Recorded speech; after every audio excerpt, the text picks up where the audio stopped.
নমস্কার বন্ধুরা, Bengali food and ব্লগের নতুন একটি রেসিপিতে তোমাদেরকে স্বাগত।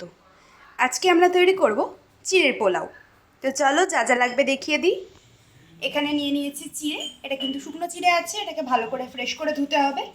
নিয়েছি কিছু সবজি, গাজর, ফুলকপি, এখানে নিয়েছি পেঁয়াজ কুচি, এদিকে নিয়েছি কালো সর্ষে, কারি পাতা, কাঁচা লঙ্কা, শুকনো লঙ্কা, চিনেবাদাম, ভিজিয়ে রাখা কিশমিশ।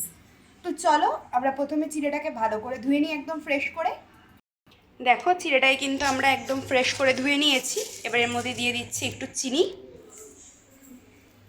আর দিয়ে দেব লবণ, দুটো দিয়ে ভালো করে এটাকে মাখিয়ে নেব। এর ফলে কি হবে যে চিড়েটা কিন্তু একদম পুরো আমাদের ঝরঝরে থাকবে, গায়ে লেগে যাবে না, একটা আরেকটার পুরো ঝরঝরে থাকবে। দিয়ে দিচ্ছি সামান্য পরিমাণে একটু লবণ। এবারে ভালো করে এটাকে মিশিয়ে নেব।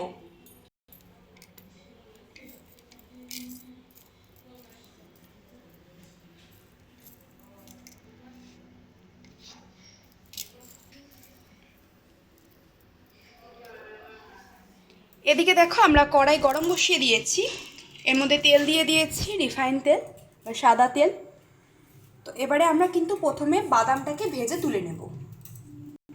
তেল ভালো মতন গরম হয়ে গেছে, দিয়ে দেব আগে থেকে তৈরি করে রাখা চিনাবাদামটা। এটা কিন্তু একদম কাঁচা বাদাম।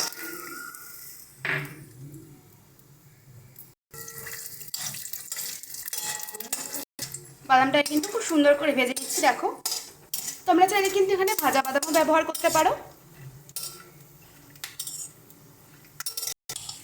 কিন্তু এই কাঁচা বাদামটাকে তোমরা যদি ঘরে ভাজো যেই স্বাদটা আসবে, ভাজা বাদাম কিন্তু কিনে সেই স্বাদটা আসবে না।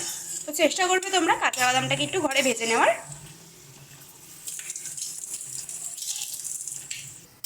দেখো বাদামগুলো কিন্তু আমাদের ভাজা হয়ে গেছে, তো এবার এগুলোকে তুলে নিচ্ছি।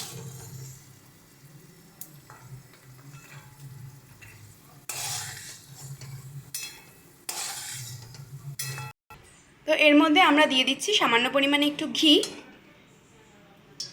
ঘি দিলে কিন্তু টেস্টটা একটু চেঞ্জ হবে।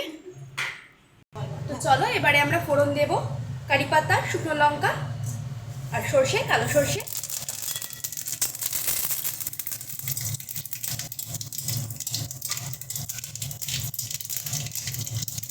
তো চলো এবার এক এক করে এর মধ্যে সবজিগুলো দিয়ে দিচ্ছি প্রথমে ফুলকপিটা। ফুলকপিটাকে কিন্তু আমরা একটু হালকাভাবে ভাপিয়ে রেখেছি, ভাপিয়ে জল ঝরিয়ে রেখেছি।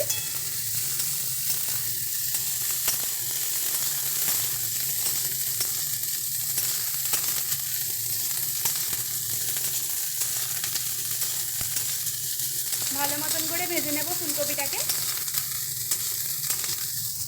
এবারে দিয়ে দিচ্ছি গাজরটা।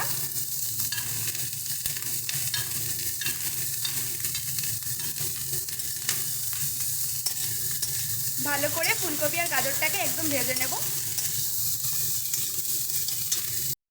দেখো সবজিগুলো হালকা একটু ভাজা হয়ে এসছে, এবারে দিয়ে দেবো পেঁয়াজটা।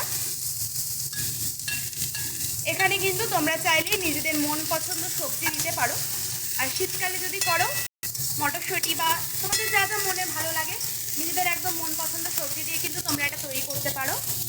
সকালের টিফিন বা সন্ধ্যের টিফিন বা বাচ্চাদের ব্রেকফাস্টে বা লাঞ্চেও কিন্তু তোমরা দিতে পারো এটা ছোটো বাচ্চাদেরকে। দিয়ে দিচ্ছি সামান্য পরিমাণে একটু হলুদ, যাতে সবজিগুলো সুন্দর একটা কালার আসে, আর দিয়ে দেবো স্বাদ মতো লবণ।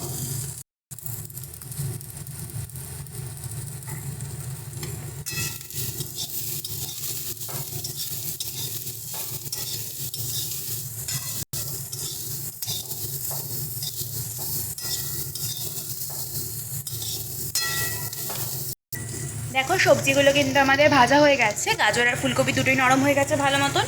এবারে দিয়ে দিচ্ছি ভিজিয়ে রাখা কিশমিশটা।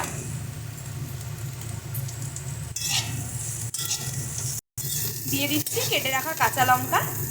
তোমরা যদি ঝাল পছন্দ করো তাহলে কিন্তু কাঁচা লঙ্কাটা দেবে, আর যদি তোমরা ঝাল না খাও তাহলে কিন্তু এই কাঁচা লঙ্কাটা অ্যাভয়েড করতে পারো, সম্পূর্ণ অপশনাল। এবারে দিয়ে দেবো আগে থেকে ভেজে রাখা বাদামটা।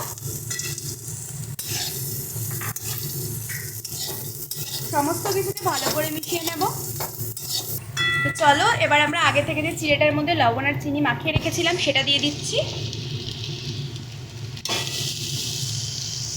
দেখো তোমরা কিন্তু দেখে বুঝতেই পারবে চিড়েটা কিন্তু পুরো ঝরঝরে আছে, এক ফোঁটাও কিন্তু দলা পাকায়নি বা একটা আরেকটার গায়ে লেগে যায়নি। এটা কিন্তু আমরা বেশ অনেকক্ষণ আগেই ধুয়ে রেখেছিলাম, প্রায় 15-20 মিনিটের বেশি। ভালো করে মিশিয়ে নিচ্ছি সমস্ত সবজিগুলো। দেখো সমস্ত কিছু সুন্দরভাবে মিশিয়ে নিয়েছি, কি সুন্দর কালারফুল দেখতে লাগছে।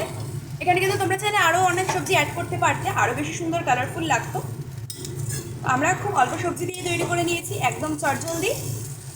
চলো এটা কিন্তু আমাদের একদম হয়ে গেছে, এবার এটাকে আমরা সার্ভ করে নেব।